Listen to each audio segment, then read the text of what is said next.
found myself this nice place here in the forest, in the city.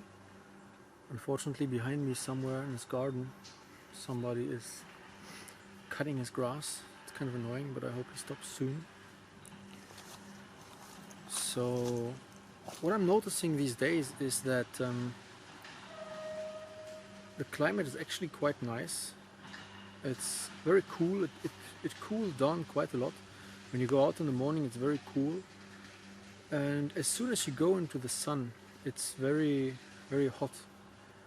And for me, that's an indication that in this whole climate change debate, I think it's more about the intensity of the sun. So I think that the heating or warming that you could see nowadays has nothing to do with CO2 or greenhouse gases and all this stuff. I think it's more that the sun is more active right now and it's more hot. Because if there was some kind of greenhouse effect, in my opinion, it would be noticeable even when the sun is gone. I mean, even if the sun is gone, it should be hotter, in my opinion. But it isn't, So that's why I think it's more about the intensity of the sun. And there are other arguments that I think about, when people come with man-made climate change and all this stuff. I don't really buy it. I just don't believe it. And one reason for that is that, when you study history and archaeology, you know that the climate has changed a lot over the millennia. And I mean, there was a time, the ancient Germanic people 2000 years ago, they walked around mostly naked, half naked. The ancient Celts, they fought naked most of the time. And this is because it was quite warm back then in Europe. And there was a time when you could plant wine, when there were vineyards up in Norway, because it was so warm. So, yeah, for a person interested in history and archaeology, the whole thing is just bullshit, the whole thing that suddenly some out of the ordinary climate change is happening, that's complete bullshit. Now they say that it's not that the thing, not the changing climate is the strange thing, but the speed of the change is the thing. But I also don't really buy that, And when it comes to greenhouse gases, just imagine and also in history, and you can prove that also with archaeological methods, there were like gigantic cataclysmical volcano eruptions in the ancient times. One of those eruptions completely destroyed an entire civilization.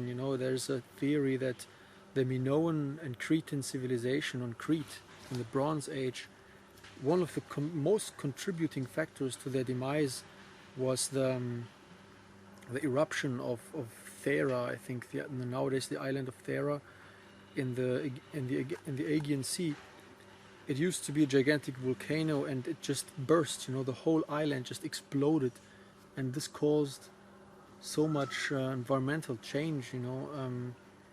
There was like rain of ashes, and these types of volcanoes, they can literally black out the sun for a year maybe. And I think there was a similar event in medieval times where there was like a small ice age, like the year without a summer or something. I don't know all the details, but I know from history that there were many events when single volcanoes erupted and emitted so many gases into the atmosphere that it completely changed the climate for some time. And I don't think that we are contributing that much to all these gigantic changes that can happen in the cosmos, and in the geology. Another aspect, what they say about climate change is that, well, okay, there's natural emission of CO2, which comes when leaves decay. When I'm in this forest, and all this stuff, all this matter here that you drop on the ground and it decays and it releases CO2. And they say that this type of CO2 release is not a problem because it's natural. Now, if you go to a museum here Leipzig or in Halle or somewhere in middle Germany, and you go to the paleontological, is that the word? You know, the chapter where they have all the dinosaurs and all the super ancient prehistoric bones and all the stuff, you know, the what are they called, the fossils, you know. And you know, why is it called fossil fuel, you know? So they find these fossils in coal deposits, you know, when they were starting to take out the coal and to use it for energy. They also found all the ancient, you know, gigantic trees and huge fossils, dinosaur bones and all this stuff. And the entire science of paleontology, is that the word? I don't know. The entire science of fossils is based on fossil fuels, basically. So what that means is that if releasing, you know, decaying wood, if this release of CO2 of decaying wood is natural, then also burning compressed wood, which coal is a completely natural process. And the interesting thing is that back in the days, it was very, very hot in Europe, you know, when these gigantic jungles and mega flora and mega fauna, when they turned into swamps, and subsequently over millions of years they were covered, and through compression they turned into coal. Back in the days when these formed, the plants took all that CO2 that is now coal, they took it from the air. And what they do is they take the CO2 out of the air and they store the C, which is the carbon, they store it in the plant matter. And they build the plant, the tree, out of this coal, this carbon. And what they then do is release the oxygen into the air.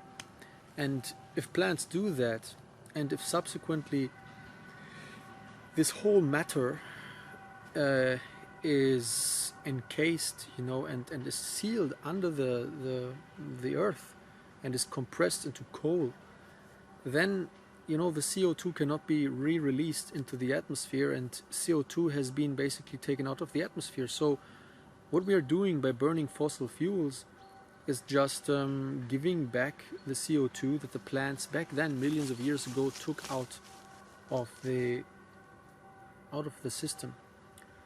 And this is in the end a completely natural process.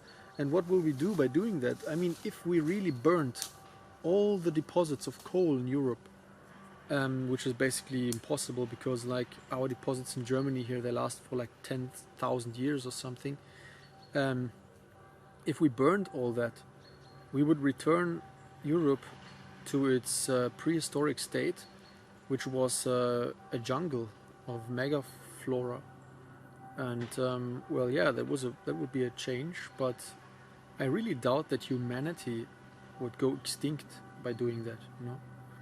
And also the whole thing of the Extinction Rebellion and all the stuff, this climate change hysteria, where they think that the human race, the entire human species, will go extinct by climate change. That's completely absurd. It's preposterous. That's insane to believe something like that, because even if there were catastrophic changes in the climate, and even if some people would die, even if millions of people would die, you could never exterminate the entire human species, just as you couldn't exterminate all life on the planet. That's impossible, you know. I just don't believe all this crap anymore. I used to believe this kind of stuff, but I don't do it anymore. I believe that I just know too much to believe that. You know, you have to have a very narrow consciousness, a very small expertise in real things, you know, to actually believe such things. So why am I talking about this? You know, right now in Leipzig today, there's this event, this huge climate protest, you know, for the future of our people, you know, Fridays for Future, all this bullshit. And when I walk through the streets and I see all these people, my stomach turns around, you know. I just get nauseated seeing all these people completely brainwashed and, you know, protesting And they might think that they protest against big corporations, against, you know, environmental destruction, but in my eyes it's not the case. In my eyes they are raising their fists to the sun and protest the sun. You know, they say, you know, sun, stop being so hot. You evil, evil planet, you know, you evil star. Why are you so hot and burning us all here? That's what they're basically doing, you know. And I wondered if I should go there and film it, you know, film these people, or even, you know, interview them, try to argue with them. And I thought to myself, I don't have the energy to do that anymore. Because for me, these kind of congregations are not, you know, they claim to be, you know, protesting for nature and humanity and environment and love, you know. But for me, the whole event is just a cesspool of hatred. If I would go there, even with a slither of a doubt of their opinions, they would unleash such a swell of hatred against me and of ignorance, you know. They would not engage in a normal discussion with me. They would not say, oh, you have a different opinion, that's interesting, you know, let's have a chat. That's not what they would do. They would fucking persecute me. They would, you know, howl all those different names they would throw at me, you know, and they would call me a denier, a climate denier. For me, you know, why is it just pure, malignant and vile hatred that they are spreading? Why is that? Even if they claim the complete opposite. Because you have to look at what hatred actually is. There are different types of hatred. If you for example are in a war with other people, with another group, you could say that's hatred. But sometimes that's not really the case. Sometimes there are two groups of people who are competing for the same resources, and then there's a conflict, you know. Both of these people are hungry, both of these people want to survive. They cannot get along somehow, and then there's war, you know. Or even like two competitors in a company or somewhere else. Two competitors in sport, they don't really have to hate each other. They're just competitors on the same playing field. But that's not the case with these climate people, you know. They are fanatics. They are religious fanatics, and their type of rejection, the type of disrespect that they have towards you, is the type of disrespect of a fanatical religious follower of a sect, because they outright deny anything you say. Once you don't believe in their primary axiom, you know, in the base of their thinking. So man-made climate change, this is the whole basis why, this is the whole reason why they are meeting there and having this protest, because they think climate change is man-made. If you argue that preposition, you are already their enemy, and there's no way they ever discuss with these things with you. It's a, what do you call that? It's a religious dogma that they are following. And it's very interesting to observe the parallels, you know, how we basically revert to medieval times in this whole climate debate. Because what they did in medieval times, they would call upon the apocalypse. They would say, the end of the world is near. It's all written in this Bible here. And if you don't believe it, you're already doomed. But when the end is near, you have to relinquish all your power, basically, and submit to the Savior, you know, to Jesus Christ, to the church, to the priestly class. You have to do what they want. You have to relinquish your self-determination to these people, because they threaten you with total extermination. They say if you don't do that, you and the entire human species will be exterminated by the hand of God.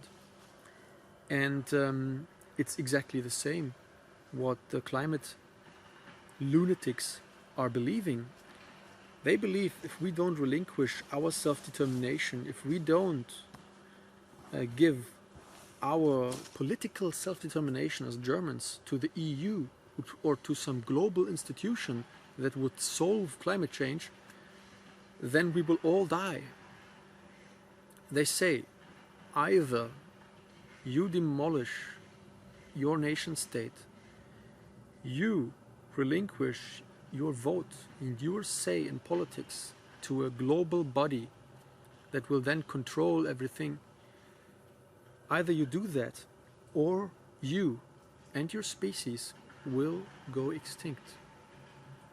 You know, this is a medieval fear-mongering. This is worse than in medieval times. It's absolute insanity, and there's no discussion. There's no way to discuss these things with these people, because they're wrong on so many levels. You know, there's so much things that are wrong with these people.